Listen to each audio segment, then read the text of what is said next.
Voici une petite capsule qui va vous expliquer un petit conseil qui pourrait vous permettre d'éviter de faire planter le logiciel Tekla.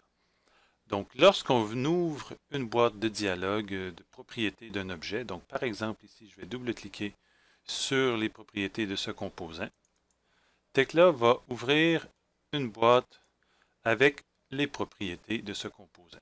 Donc ici, nous avons beaucoup d'onglets, beaucoup d'onglets, avec aussi beaucoup d'options. Donc, lorsqu'on veut modifier seulement certaines options, sans faire planter le logiciel, donc je vous donne un conseil. Par exemple, je vais aller sur boulon. Supposons que moi, je voudrais au lieu d'avoir 4 boulons, je voudrais seulement 3 boulons. Donc, ce que je vais faire, c'est que je clique ici pour que toutes les petites boîtes deviennent désactivées.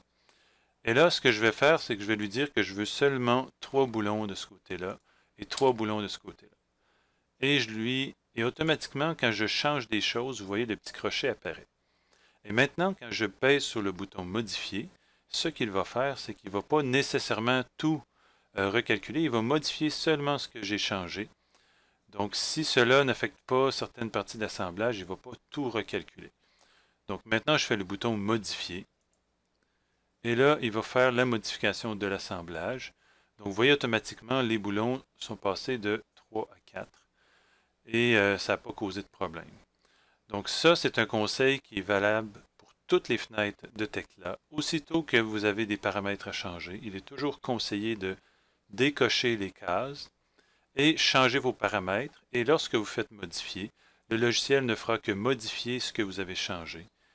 Et ce sera plus facile pour lui et ça vous évitera que le logiciel tombe en attente et finalement peut-être finisse par planter par manque de mémoire.